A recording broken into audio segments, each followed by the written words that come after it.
Hey, good morning and welcome to Breakthrough Walls. I'm Ken Walls and I'm your host, and I am excited about my guest today. This is a really good friend of mine.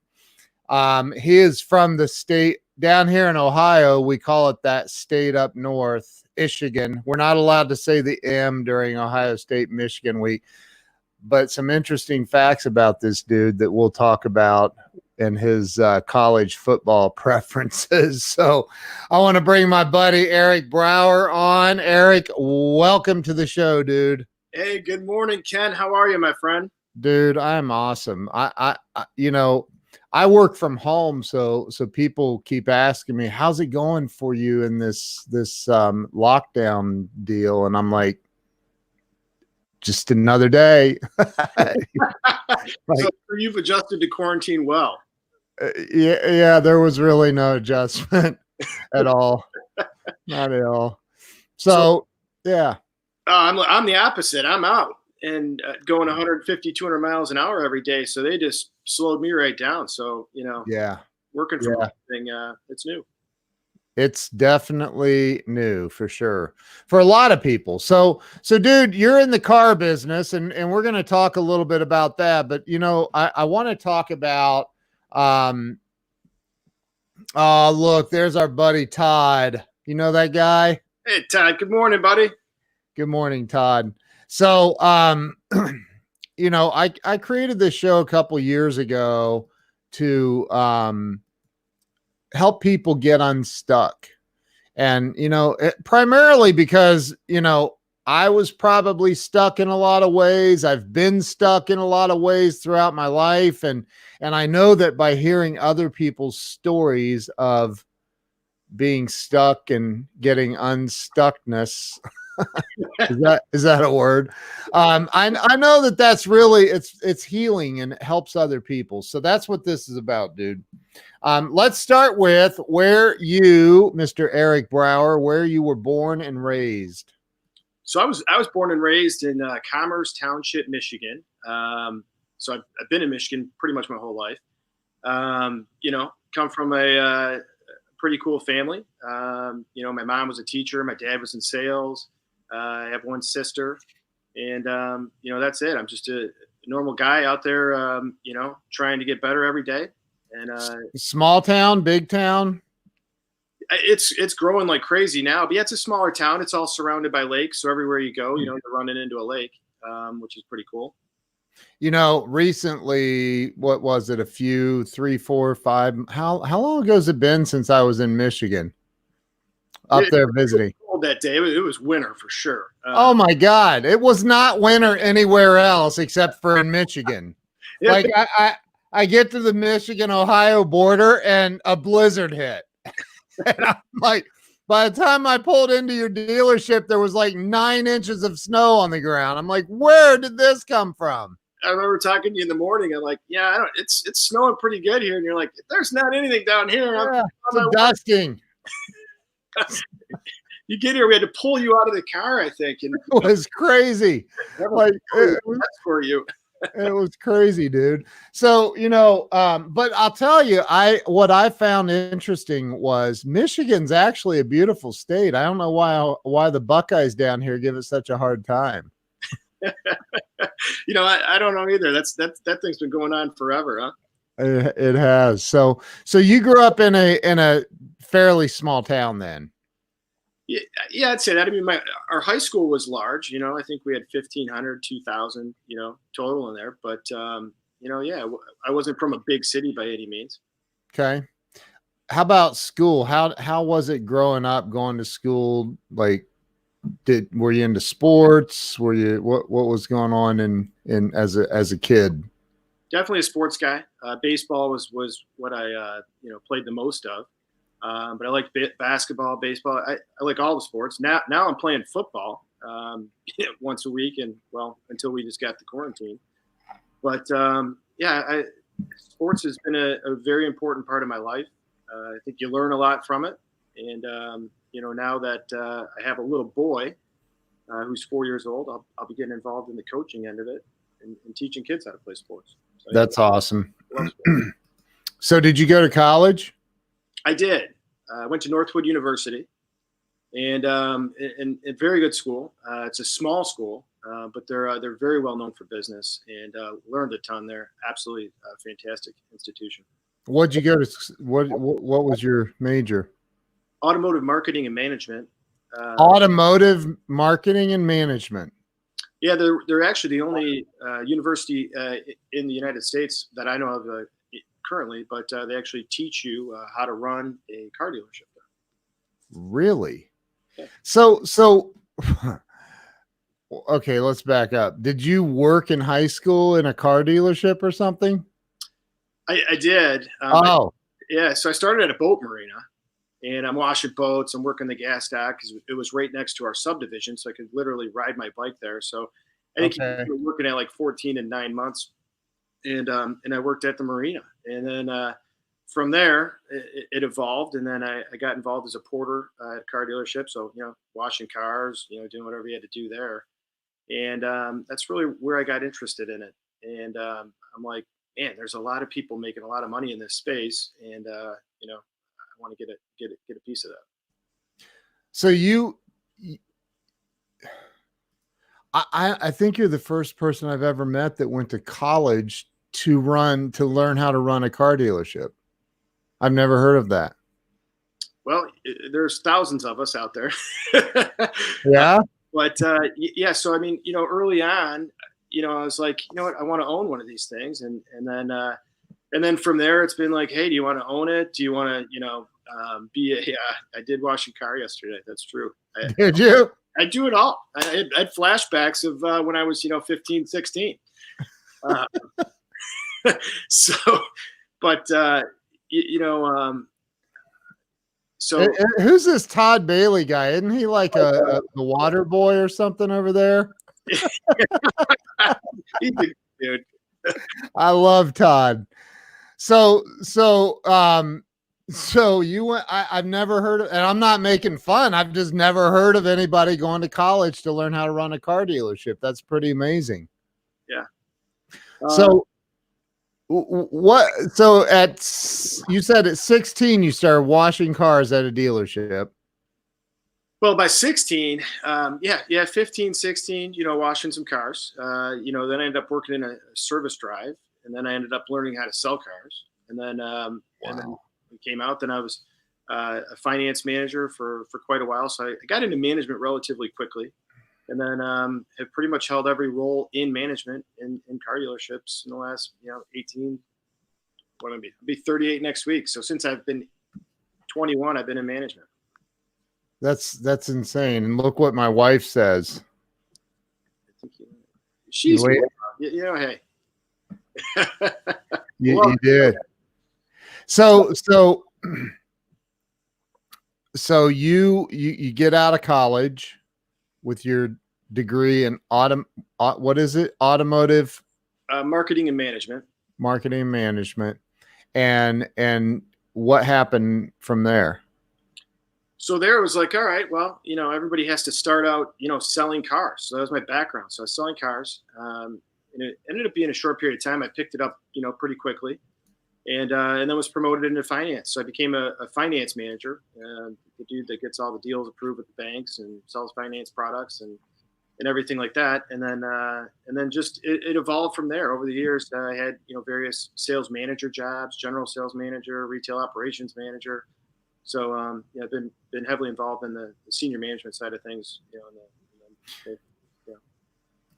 So let me ask you this, dude. Like, so far, your story sounds like you've had a very simple and easy life. Went to college, started selling cars, made all kinds of money, and never had any challenges. I'm kidding. Yeah. So along the way, I do want to talk about that because, as kids, I think that, there's typically some sort of an event or a person, something that has an impact on us in such a way that it kind of not determines, but pushes us in the direction that we go professionally and just as an adult. Is there anything that comes to mind, like growing up? Was there a person or an event that occurred that made you go, this is the direction I want to go with my life? I remember at a very young age, and a lot of it had to do. We didn't live on the lake, but we had lake access, and we had pontoon boat. And I Okay. remember going for these, on these pontoon boat rides with my family, and we're going by all these, beautiful homes, and I made a decision somewhere, at a young age, hey, I want to be wealthy one day, and that's been a goal, is to achieve success and to get wealthy. And at the time, I thought it was just to have the cool house on the lake, and then as you get older, it's like, okay, well, you need to have financial freedom to take care of your family. So what Right. else can I do?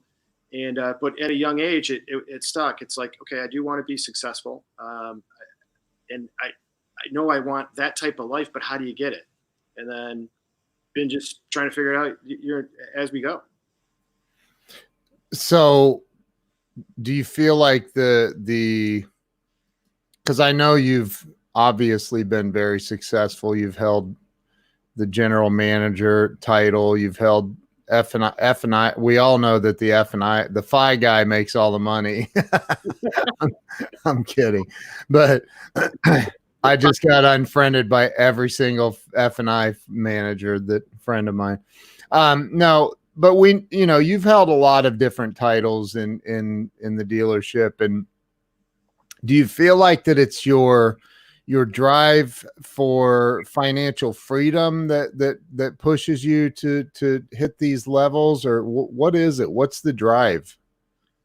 So the drive now is, it's like, all right, so where do you want to be in 10 years, and what do you want to accomplish? So when I look at my goals, I mean, I got a long way to go. I'm maybe 5% there, so I have 95% of stuff to get done, because as you get older, you keep changing it and moving the target. Right. At least for me. So I'm driven right now to hit certain targets, and for various reasons. I mean, the biggest one, the biggest motivator right now is when is my son. He's 4 years old. You learn a ton from him, and it's like, what? It's my job, and it's my responsibility, and even to an extent, my duty to make sure that he's taken care of, for the rest of his life. But now that's So my driving motivation. do you want him to be in the car business? So I created, I have you need multiple flows of income. It's what you learn. So, I also have a Joe Lascota right there. That is, he was teaching me for a long time. You know, Joe? Well, yeah, Joe is a professor of mine. Oh, wow. Um, and yeah, great professor. So yeah, Weldon. Yeah. Does Weldon know? He sounds like he knows. Well, Weldon's a buddy of mine and client of mine. He owns a dealership down in, I always forget where he is. Weldon, where are you? Virginia? I think Virginia. Anyway, yeah, so that guy that he's talking about. So yeah, I do like that. The target keeps moving. The target does keep moving, and Yeah. and here's where I'm at. So you need multiple flows. So you can have one here, one there, but the ultimate way is, I've also, I created a company that works with car dealerships, and took all the knowledge that you gained on the retail end and said, hey, there's a better way to do this thing. Let's set it up and see how many people we can help. Yeah. So, yeah, he's in Virginia Beach. So, when you got out of college, where did you ended up where? So when I got out of college, that's when I started, I got into car sales, and then Okay. I was working at a dealership, and I was able to move up, through there, and then move on to various things. And I know it sounds all perfect now. You probably want to know some mistakes that probably happened along the way, right? Yeah. Like, did you crash any cars on a test drive? Give us some dirty stuff, dude. Come on. Luckily, I have not crashed a dealer car ever in my entire life. Knock on wood real quick. It's never happened, right? I Right. crashed my personal car. Yeah. Doing some stupid stuff. I had a little sports car that was fun, and I decided to see how fast it all-wheel drive, and it snows here in the winter, and I like to go fast, and hit a little curb. Yeah. How did you do in sales? In sales, everybody will say they were, sold 45 cars a month or 50 cars a month. I wasn't that guy. I could do 15, 20, 25. I never had a problem selling cars. I didn't really like the car sales part. I was doing it to get in the management level, and kind of take it from there. So, I was one of the better ones. I could be number one. I had to flip the switch. I always had to find that motivation and be like, all right. And then when you started seeing some of those commission checks, you're like, oh, this is cool. Let's do that again. Yeah. So you didn't really enjoy the sales end of it. Well, I did, but for me, it was pretty easy. So I needed more of a challenge, and that's just how I've always been. I love challenges, and then once you kind of reach like wherever the goal is, or the target, or just the ceiling in the company or the business, I get kind of bored, and it's like we need to find a bigger target. And it sounds like you kind of, I mean, dude, you went to college for car dealership management, right? Or business. It wasn't at that time. That was the vehicle that I was heading into was car dealerships. Right. When '08 hit, I had an opportunity in the window and door business, and my uncle owned a very successful window and door distributorship in Colorado. So packed up, to head out there, and the deal was I did have a very interesting first day.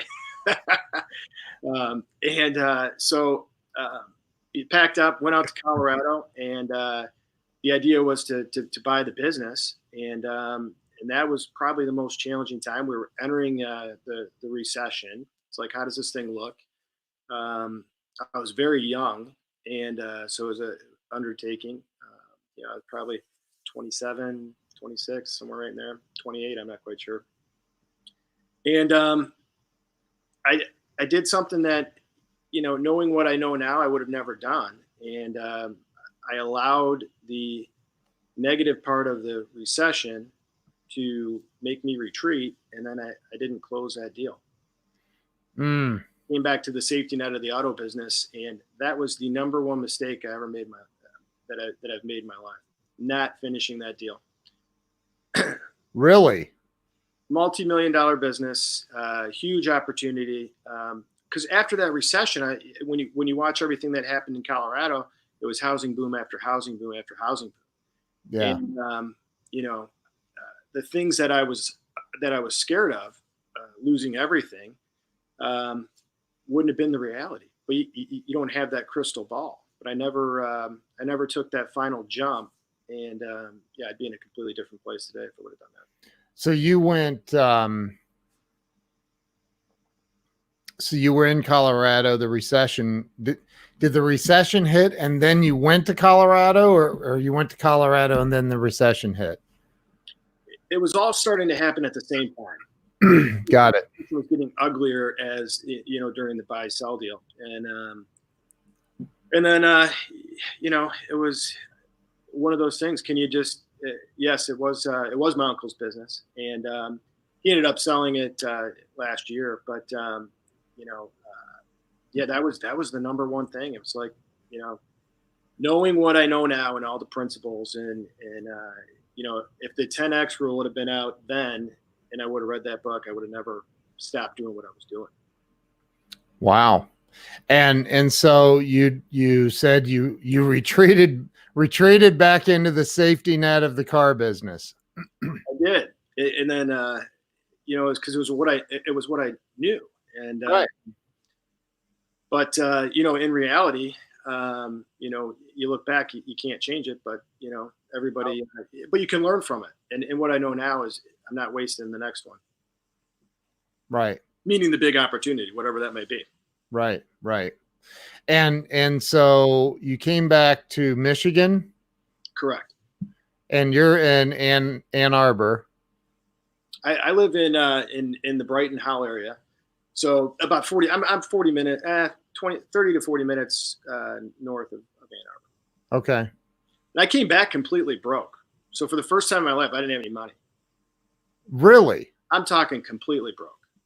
And this is as a college graduate. Yeah, completely broke. Wow. Interesting. 100%. And a funny story about hold it. Why? What? This was your uncle's business you were working for in Colorado. Did he not like take care of you? Well, no, it wasn't like that. I've never been a guy for handouts, so I never asked for anything. You know? No, I know. I get that.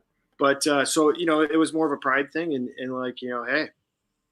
So anyways, I plow through, savings and everything like that, to get the opportunity kicking. Yeah. And then I came back and literally I had $5 in my pocket. And we came back on like a 4th of July weekend, right? I got no money. And so, wow. Get the whole thing, supportive family. We got through the whole deal, right? But,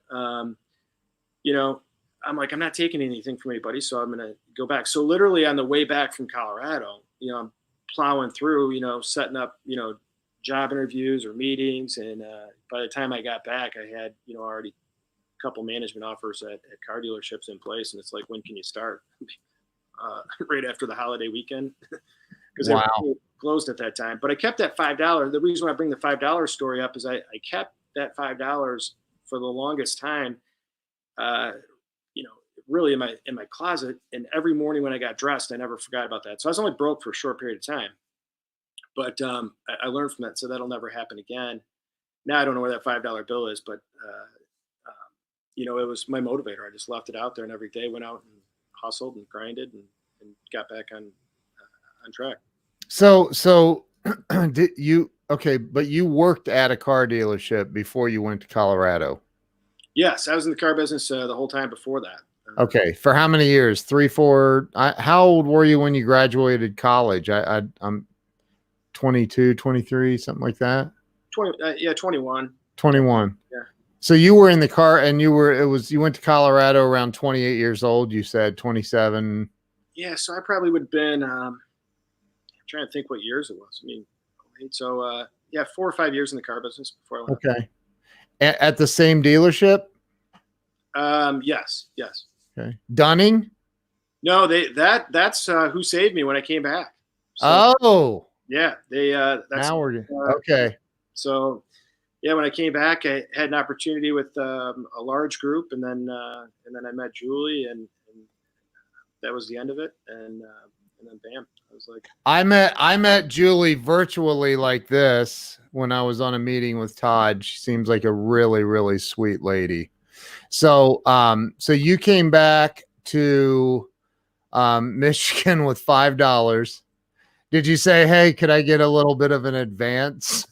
not once, not one time at all. Good for you, man. And went back to work. Yeah. And then it just took me a couple of years to get back, and ended up, went from nothing, it's all gone.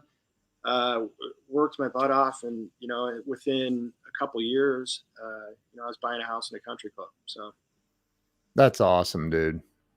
So, and that was what year was that? Now we're getting into like probably 2010, 2011, somewhere in there. Okay. So in 2010-ish is when you started at Dunning.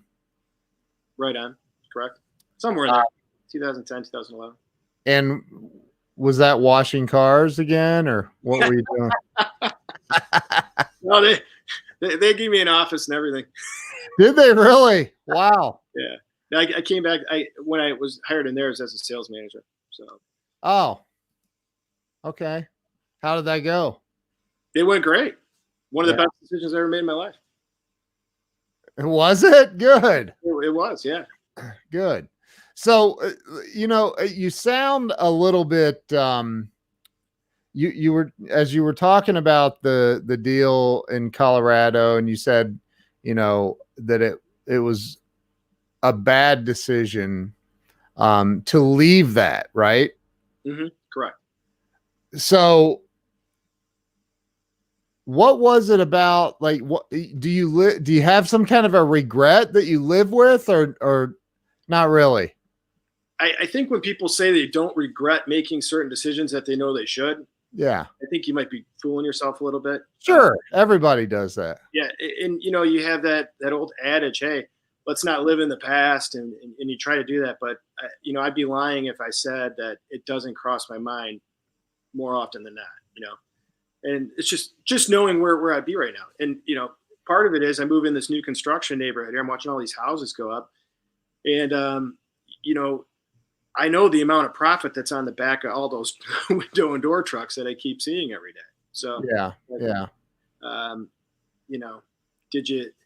But again, like I say, you have to learn from those things. I can't go back and change it. But the lesson learned in that is when your gut's telling you to do something, you need to do it. Yeah. Either way, you're either gonna. I guess what I learned in that whole thing is it's okay to risk everything, put it all at risk, because you can get it all back. I mean, I used to be in that business too, the window and door business. And I mean, honestly, it's quite possibly one of the most difficult sales I've ever tried to make. I mean, it's a tough racket. There's a lot of competition in that. A lot. There's a ton. We weren't selling to customers, really. It was selling to contractors. New construction. That's where it was. It was huge. Yeah, right. So you come back, you get hired on with Dunning. Did Julie hire you herself? So there was the general manager at the time started the interview. We get everything moving. Julie had to sign off on it, and or she did interview me. That was interesting. Was it? She's tough to interview with. I mean, right down to I remember walking in the office, and it was like, she comes out, introduces herself. I mean, nice, just everything's nice. And we get in the office, the door closes, and all right. So, I mean, a couple questions, and then, I mean, right between the eyes. So, you have 2 minutes to tell me why I should hire you. There's something like that. And I'm sitting there going, whoa, all right. Pressure's on, right? Wow. And anyways, she liked what I had to say. So, well, what'd you say? I think the first thing I said, I think I just asked, what are your problems? What can I help with? And then, she told me what they were, and I said, done. We'll get it done. And that was like, I'm your guy. I think. I mean, something around there. That's all you said to me. I wouldn't hire you. She wanted. Hopefully, you said more than that. I did. I mean, the store was performing at whatever level, and where she wanted to go. I knew that I could help her get there. Yeah. I told you I wasn't going to be easy on you, dude. Like, you're going to look back and go, man, that Julie interview was way easier than with Ken Walls. Holy crap. So with, so you started out there as a GSM, right? Sales manager. Oh, sales manager. Okay. Isn't that the same thing? No, they're different. Oh, yeah. Okay. So the manager reports to the general sales manager, who reports to the general manager dealer. Got it. So yeah. Okay. In that position. And so what was your first day like? So my first day, that was an interesting day. So I get there, and Todd, he kind of gave me a little pat on the butt, and so when he grabbed my ass, I'm like, what's going on here? But then I found out he was married later on, so it was all good. Wow. That was it? Yeah, we joke about it to this day. Todd's a good dude, man. He's a good dude. And now we're friends, Yeah. I mean, this football league once a week, and that he created, Yeah. and then yeah, we've been buddies, ever since, and the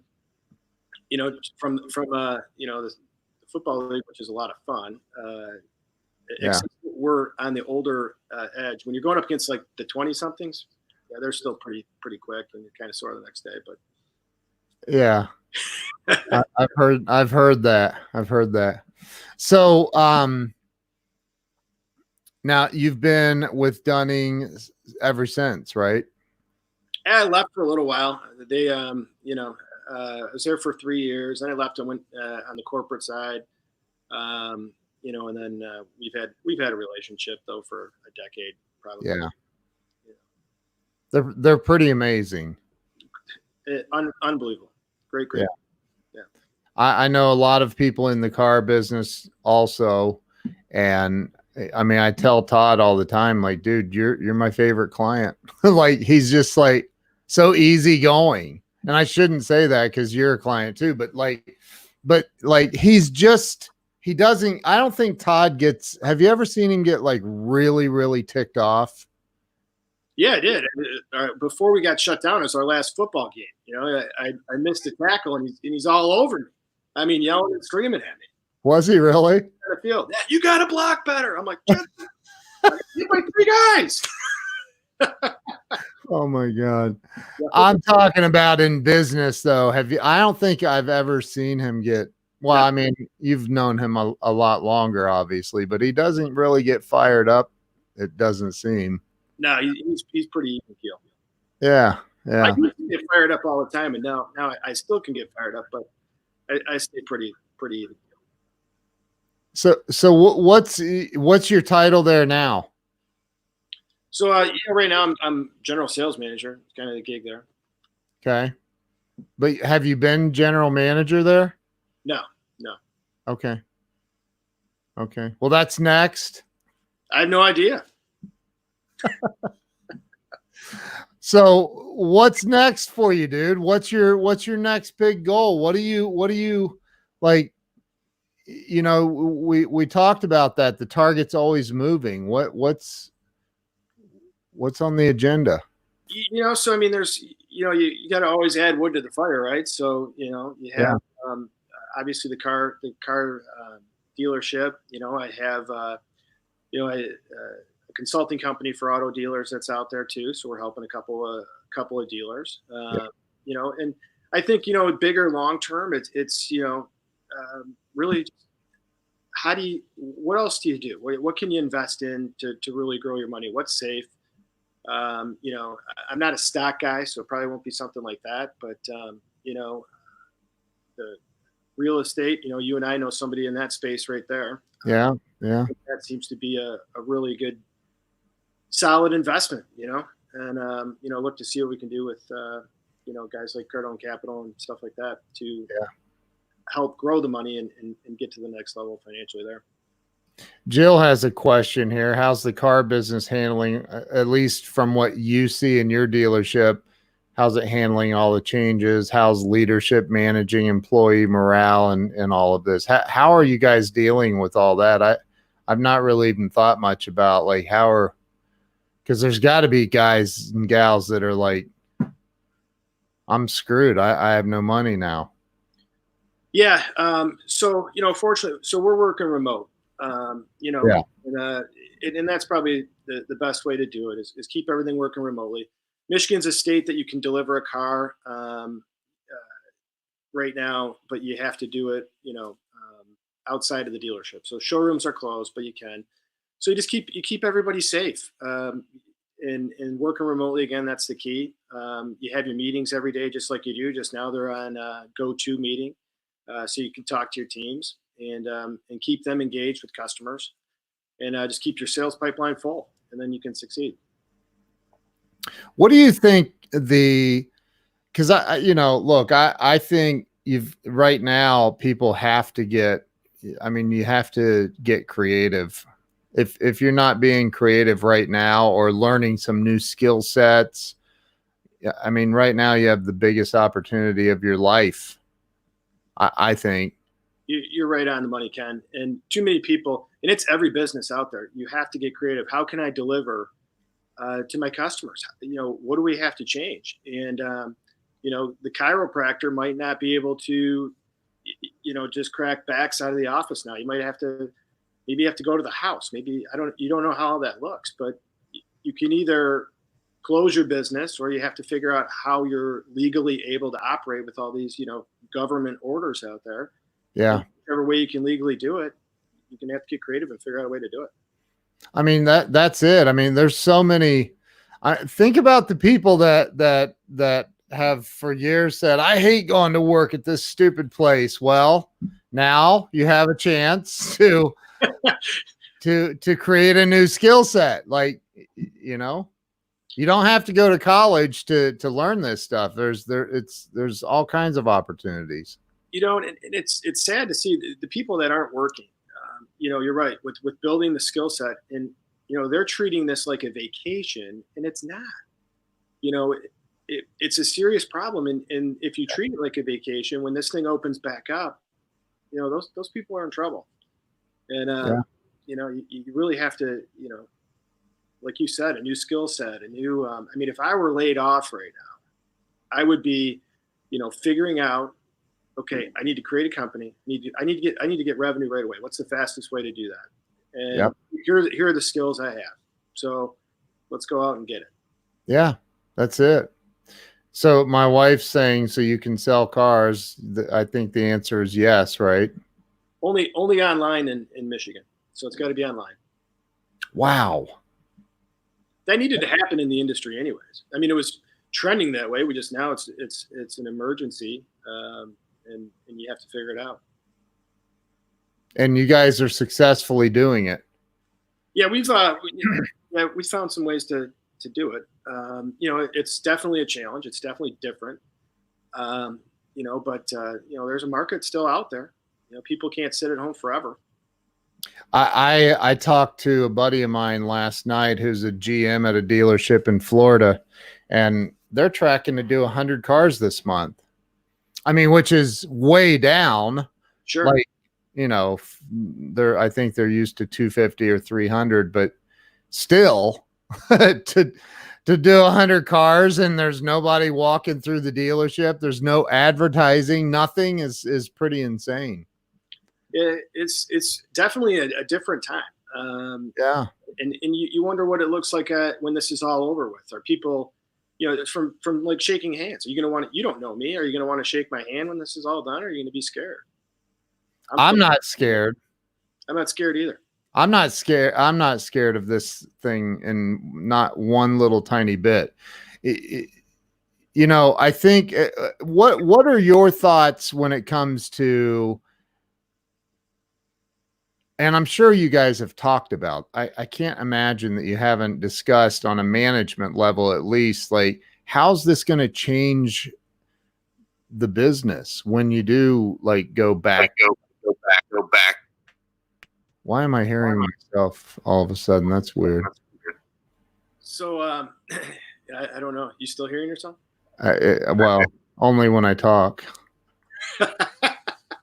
So the business will change for sure, and but in a good way, because now you can do the technology is already in place to sell cars online. So you could take this sales cycle that might have been 3 weeks or whatever, and now you pop online, you pick the dealer that you like, and you go through pretty much the whole thing right there, and then you're just showing up for delivery. Maybe that's how it looks. Right. So you don't know. Obviously nobody really knows. Hell, nobody knows when this thing's going to end. Right. It's a very valid concern, and but I think if you find a way, you're going to have a certain percentage of people that are going to want to that will want to take delivery of a vehicle online, and do the whole transaction that way. Then you're going to have another group of people that want to do it the way that it's been going on forever. But I think the auto industry as a whole is definitely going to be adapting once this thing's over. Wow. Do you see it affecting the local market up there? Negatively impacting the greater Ann Arbor area? Oh, the whole state. Yeah. I mean, everybody's sales are down.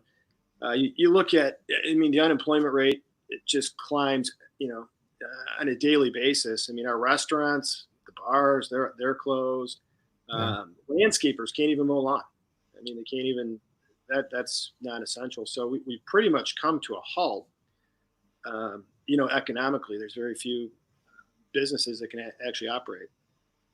If you live on a lake right now, because we have lakes everywhere around here, and your boat has a motor on it, you can't use it. What? Yeah, true story. Why? That's in the executive order from the governor. Motorboats are not allowed. And the DNR will write you a ticket. They'll fine you. I don't know what the dollar. Really? Yeah. For the first time, so I'm driving, right past one of the lakes here in Brighton, and once that executive order was put in place, there was a cop car, the DNR, right at the boat launch. If you're going to launch a boat, they're going to write you a ticket. Well, that makes no sense. What's apparently Walmart is a safer place than the lake. And the water's too cold. It's not like you're going to go swimming in it. And you know what I mean? So I don't know how being in your own boat. Whose idea was that? That is the governor. The governor of Michigan said if you have a boat with so if you have paddles, you can go out and paddle your boat around, but if you have a motor, you can't. You're done. No motor. What? You have a motor on it, it's no go. It's now it's now like, think of it as you remember like the rafts that you used to swim off and jump off as a kid? Your $100,000, $50,000 boat is now a raft. Sit on it, but don't drive it. Are you kidding? This can't be real. Is this true? I'm telling you, 100% true. Those of you that are listening from Michigan, pipe in and add on, but it's nuts. There's a group, Michiganders Against Excessive Quarantine. I mean, that's how crazy it is. That was set up, and I don't know what it's grown to today, but there was 250,000 members on there the other day, and it's like you need to loosen up some of this stuff. Yeah, I had somebody invite me to that. There's actually I think it's approaching 300,000 members right now, which is insane. But like, I didn't see anything about a boat motor. Like that might quite like, dude. Yeah, let me. That's for real. And then I haven't been following this guideline if it's out there. So if Governor Whitmer's watching, I'm in trouble. So I'll probably find my address. But I don't even believe you're allowed to walk across the street to your neighbor's house. I mean, it's that excessive of a shutdown. Wait, like, so what happens if you do? I don't know. I've been doing it every day. I got some really cool neighbors, and it's like, you know what? Everybody's safe. Everybody's clean. I mean, nobody's sick. Kevin Douglas said governor did adjust the order. You can drive your boat with only members that you live with. Oh, well, there you go. Hey, look at that. We're getting a little freedom back here now. Dude, that's like that is at half-wit. Is that what people are calling her? Oh my God. If you have a vacation home, somewhere, a lake house, you're going to eventually not be able to drive there for a period of time. So wait, I'm down here in Ohio. If I had a lake house in Michigan, I'm not allowed to go to it. Yep, you got to stay in Ohio. Which I know most people in Michigan would appreciate, I'm sure, but still, like, that's crazy, man. That like, these are some like, what is this the USSR? Like, what is this? So in Michigan, we're known for the lakes. We have all kinds of lakes. We have 1,000 beautiful golf courses, right? And you can't play golf. What? There's my buddy Ken Lawrence right there. Yeah. Hey, Kenny, what's up? Yeah. So Ken, well, can we play golf at your place? Because your place is a private club. Whose? My buddy Ken Lawrence just popped on there and said you can't play golf. But I don't know if you can play in a private course. Then we go play at Ken Lawrence's place, Edgewood Country Club in Commerce. Wow. But you can't pick one and stay there. Yeah, you got to pick a house. It's crazy. But the golf thing is nuts. I understand, the social distancing. And, sometimes the way I play golf, I'll hit that thing so far out of bounds. I'm out in the woods somewhere looking for it, so I'm not around anybody. So unless I can pick this thing up from a squirrel or something, I'm okay. So maybe shut down the golf carts and just have everybody walk, and instead of having a group of 4, maybe it's just a group of 2. I have a friend, and she's a client of mine up in Michigan, that she actually got on a plane and flew down to her parents' house in Florida. And she's been down there. She's staying down there for a little bit still. She's playing golf every day. Like, it's considered essential in Florida, right? And it's a good thing. Get good exercise. And said another true story on Eric's golf game. Yeah. Ken Lawrence, he's definitely had to help me find my ball more than once. I saw that. Let's see. I was just in Lowe's and Howell, and half the store was unavailable. Yeah, I saw something because we have Meijer down here. I know Meijer is headquartered in Michigan, and I saw that they have like outdoor furniture roped off. You're not allowed to buy like why? What in God's name is going on? And why are we all not questioning this? Like, really questioning this? It really needs to be looked at. And this is insanity, man. I can't even go buy new patio chairs for my deck. That's crazy. Yeah, you can't do that. Good luck trying to. Let's say you wanted to do some. It's springtime now, right? So you want to go plant flowers, bushes. I don't even know if you can buy that stuff. Who knows? That's insane. I don't get it. But wow. And we elected these people. Let's remember that. Let us not forget. So right. Listen, dude, I let me ask you a question. We just went down a rabbit hole. Steven says you can't buy a can of paint to improve your house, but you can purchase a lottery ticket. Oh yeah, she's got the lotto open. She needs the revenue from that. In Vegas, you can still buy weed, I heard. Oh, you can buy because now marijuana is is legal here to sell. They're open. They're open. You can buy booze. You can buy well, I don't know if you call it drugs now because it's marijuana. I don't know what that's called. But, drugs. Yeah, so you can purchase all that stuff, but wow, man, you can't. Golf's a big one too. I love playing golf. Wow. Obviously, I need to play my game based on what my buddy Ken Lawrence is saying there. So. Well, are the driving ranges open? I don't think so. They're closed. You might be able to take your own balls and whack them there for a little while till you get kicked off. That's just wow. Well, you know what? I think this is all going to come to a screeching halt here pretty soon, and we're going to get back to business as usual. And I would imagine that if anybody were to try to extend this for much longer, I think that there's going to be a huge upheaval in this country. So, yeah. But anyway, we won't go too far down that hole. Let me ask you a question. When it comes to because you've been there, the $5 left story, I've been there a million times. I've been less than $5 left in my name. And sometimes when you get there where you're like so broke, you can't even pay attention. What is it you think that keeps people stuck there? That's just a choice. And, you can't be scared of it.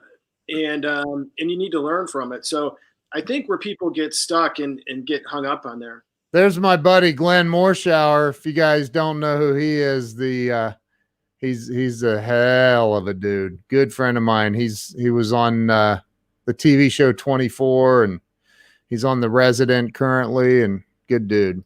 Good dude. Good morning, Glenn. But no, I think where people get stuck there, is because, when you hit that level, it's not even fun to be there. And then, if you don't know how to pump yourself back up, I can see how you could get stuck. And you just have to have that mentality and refuse not to be there. And I think a lot of it has to be, you have to have defined goals in your life, where you want to be, where you want to go. Realize that you are going to hit those setbacks. And when those setbacks happen, you need to pull the goals back out again and really create a plan.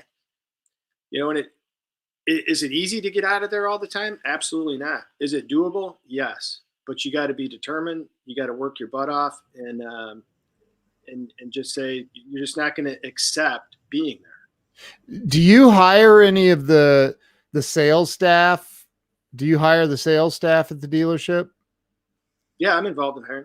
Absolutely. So when you have somebody, because I don't know how it works at your dealership, but from what I understand, it's primarily a commission job, right? Like most salespeople work on straight commission.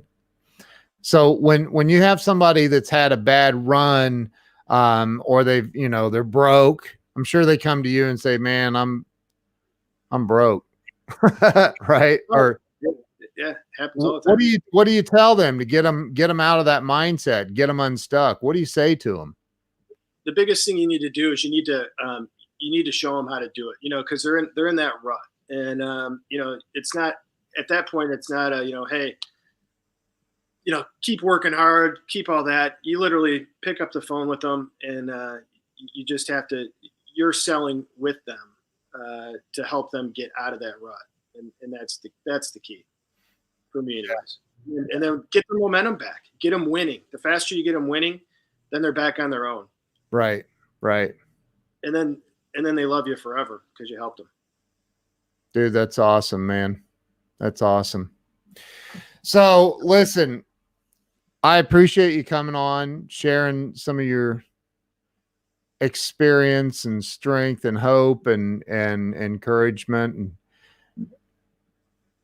like, dude, there's some things, some good things coming. I truly believe that from this whole ordeal that we're going through, I think there's going to be some unbelievable blessings for a lot of people. I think you're 100% right, Ken. This is a huge opportunity for those that are willing to take it on. And it's a game changer for a lot of people out there. It's just there. You have to want it and go get it. And it's not on your couch, and it's not going to come to you. But if you go to it, it'll change your life. I agree, dude. I agree.